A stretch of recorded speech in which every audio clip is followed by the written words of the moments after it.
ఈ సినిమా యాక్చువల్గా నేను ఒక యాక్టర్గా లేకపోతే ఒక హీరోగా పనిచేయలేదండి. వంశీ గారు ఫ్యాన్గా పనిచేశాను సినిమాకి. నేను ఒక ఫస్ట్ షెడ్యూల్ ముందు లేడీస్ టైలర్ ఏప్రిల్ 1 విడుదల చూశానండి. ఆయన ఫ్యాన్ అయిపోయాను.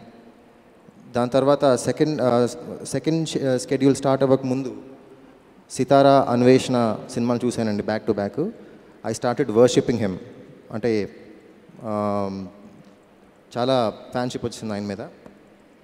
అండ్ మణి శర్మ గారండి, ఆయన పాటలు అంటే చిన్నప్పుడు స్కూల్లో ఉన్నప్పుడు ఏదైనా కొత్త మ్యూజిక్ సిస్టమ్ కొంటే టెస్టింగ్కి ఆయన పాటలు యూజ్ చేసేవాడిని నేను, ఎందుకంటే ఆయన మిక్సింగ్ క్వాలిటీ అంత బాగుంటుంది.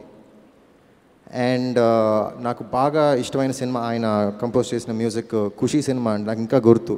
ఐ థింక్ నేను ఒక 1000 టైమ్స్ వినుంటాను ఆ సాంగ్స్ నేను. అటువంటిది ఆయనతో కొలాబరేట్ అవ్వడం it's a fantastic feeling for me. It's an honour. And Madhura Sridhar గారు ప్రొడక్షన్ అంతా చాలా బాగా చూసుకున్నారండి. But I'm really impressed. Audio function కూడా మీరు చాలా చాలా చాలా బాగా చేశారు. It's really a big audio function for me. Thank you very much అండి. అండ్ అలాగే ఈ ఫిల్మ్కి పర్టికులర్గా art department and camera department చాలా చాలా చాలా హార్డ్ వర్క్ చేశారండి. అండ్ ఆల్ డిపార్ట్మెంట్స్, అన్ని డిపార్ట్మెంట్స్కి నేను థ్యాంక్స్ చెప్పుకుంటున్నాను. అండ్ మై కోస్టార్స్, కాస్ట్ అందరికీ నేను థ్యాంక్స్ చెప్పుకుంటున్నాను. వంశీ గారి దగ్గర నేను చాలా నేర్చుకున్నాను. కానీ 2 విషయాలు బాగా ఇంపార్టెంట్ విషయాలు చెప్తానండి.